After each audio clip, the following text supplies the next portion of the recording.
Bonjour à tous et bonjour à toutes. Nous sommes le samedi 4 juillet 2020 et donc je fais cette vidéo sur la thématique d'une sécurité sociale pour tous et pour toutes. Et en l'occurrence, je vais aborder là le sujet de l'accident de trajet. J'avais précédemment évoqué le sujet de l'accident du travail. Donc là, c'est l'accident de trajet, similaire sur les procédures. Donc l'accident de trajet, c'est l'accident qui a lieu de votre lieu de domicile, sur votre lieu, entre votre lieu de domicile et votre lieu de travail.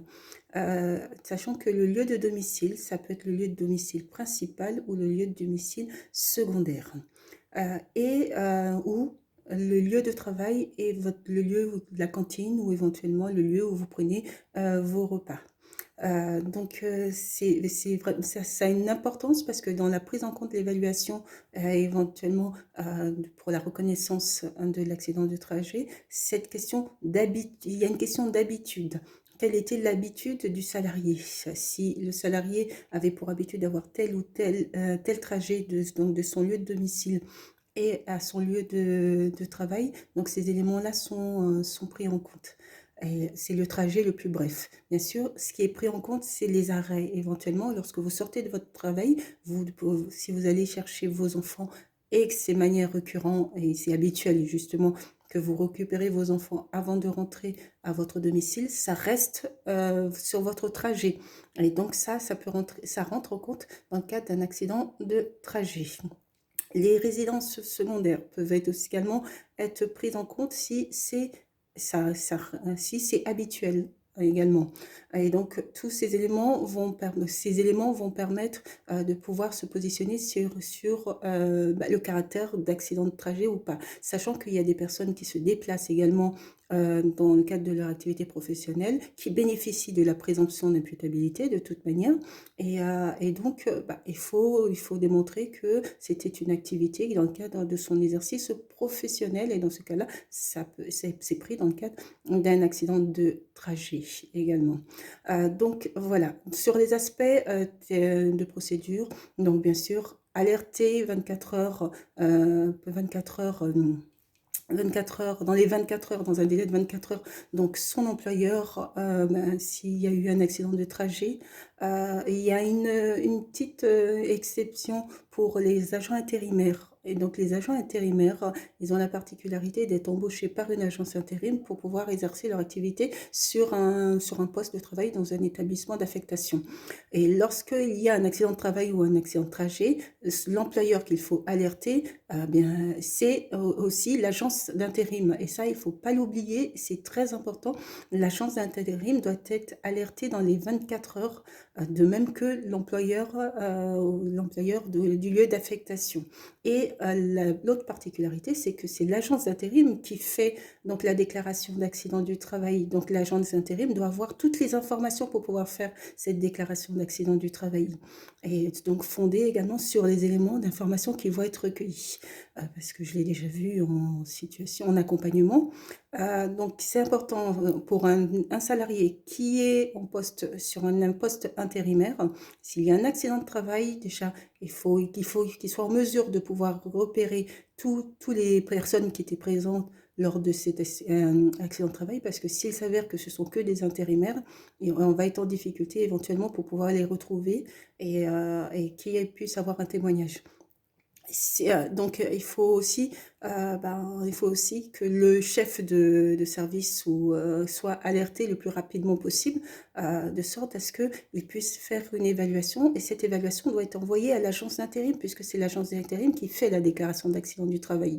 Et donc ça, c'est primordial. Le seul souci, c'est que si éventuellement l'accident est d'une gravité telle que le salarié est inconscient et n'est pas en mesure de pouvoir faire ses démarches, ça veut dire qu'il faut qu'une tierce personne soit en mesure de faire cette démarche. Si l'employeur d'affectation ne fait pas cette démarche-là, on peut se retrouver très embêté après pour pouvoir récupérer des droits pour des assurés sociaux au titre de l'accident du travail ou de l'accident de trajet.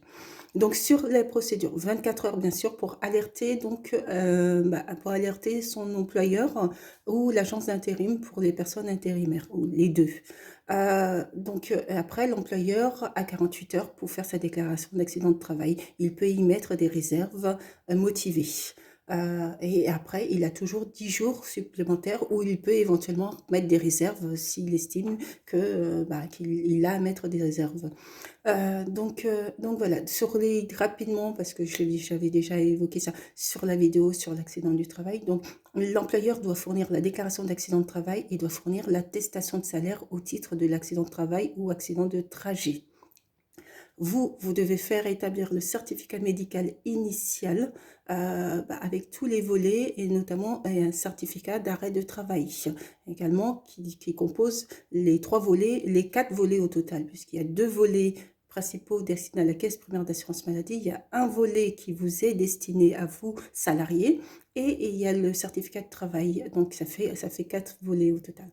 Et donc, ces éléments, donc certificat médical initial, sont envoyés de manière matérialisée via votre médecin traitant, soit c'est à vous de faire la démarche d'envoyer tous ces éléments et veiller à ce que l'employeur n'ait pas oublié de faire l'attestation de salaire en accident de travail ou accident de trajet, ce qui peut bloquer l'indemnisation lorsque l'assurance maladie n'a pas les éléments pour pouvoir statuer. Donc, c'est le mois précédent qui est pris en compte et donc j'espère en tout cas du moins que si ce mois-là est moins avantageux, c'est très embêtant pour le salarié. Donc, par contre, j'avais évoqué l'indemnité temporaire d'inaptitude. Donc, l'indemnité temporaire d'inaptitude, c'est l'indemnité qui peut être versée, formulaire fourni par le médecin du travail, qui peut être versée dans l'attente de l'étude donc des droits, ou de l'ouverture des droits à l'accident de travail ou l'accident de trajet. Donc ça, il ne faut pas l'oublier de solliciter le médecin du travail pour pouvoir obtenir ce formulaire. Et il y a aussi une autre possibilité, éventuellement, si l'assurance maladie ne respecte pas le délai de 30 jours et estime avoir besoin d'un délai supplémentaire pour statuer, ils peuvent aller jusqu'à 70 jours supplémentaires. Dans ce cas-là, l'assurance maladie peut étudier vos droits au titre d'un arrêt de travail ou maladie en attendant que le pôle risque professionnel statue sur votre dossier. Ce qui veut dire que il y a bien un arrêt de travail, une reconnaissance, une demande, une déclaration accident de travail qui est bien enregistrée au service du risque professionnel, mais l'assuré social a la possibilité de se mettre en arrêt de travail au titre de la maladie, de sorte à pouvoir être indemnisé le temps que le pôle AT, risque professionnel, statue. Et ça, c'est important. Souvent, les assurés sociaux, ce qu'ils craignent, c'est de perdre leurs droits parce que s'ils se font payer en maladie, ils vont pas être payés en accident de travail. Mais en fait, c'est dans l'attente que le service des risques professionnels statue. Donc, ça ne veut pas dire qu'ils laissent leurs droits à l'accident de travail ou à l'accident de trajet. Ça veut dire simplement qu'ils perçoivent des indemnités puisque c'est que 50% du salaire journalier de base comme je l'avais indiqué précédemment, et que par contre, l'accident de travail, l'accident de trajet, c'est 60% du salaire journalier de base calculé sur le dernier bulletin de salaire. Et de toute façon, en maladie, il percevra moins que ce qu'il percevra en AT ou en accident de travail ou accident de trajet. Donc, d'où le fait que l'assurance maladie accepte de les indemniter au titre de la maladie. Et si la reconnaissance est bien effectuée, donc cette reconnaissance conduira de toute manière à ce qu'il y ait une régularisation des droits et inversement des droits manquants. Et si éventuellement il n'y a pas eu de reconnaissance, de toute façon, l'assuré social est indemnisé au titre de la maladie, puisque de toute manière, il est en situation de maladie. La question qui se pose, c'est est-ce que cette maladie a un lien avec son activité professionnelle? Et c'est à cette question que l'assurance maladie va tenter de répondre. Donc voilà, donc ne pas oublier qu'il y a cette possibilité-là de faire solliciter une demande en arrêt au titre de la maladie, le temps de permettre à l'assurance maladie de statuer. Donc il ne faut pas hésiter dans ce cas-là à se renseigner auprès de l'assurance maladie, mais auprès également, il y a un service social de la CRAMIF, donc des assistantes sociales qui sont présentes pour pouvoir répondre aux questions des salariés. Donc sur ce, je vous souhaite de passer une bonne journée. Au revoir.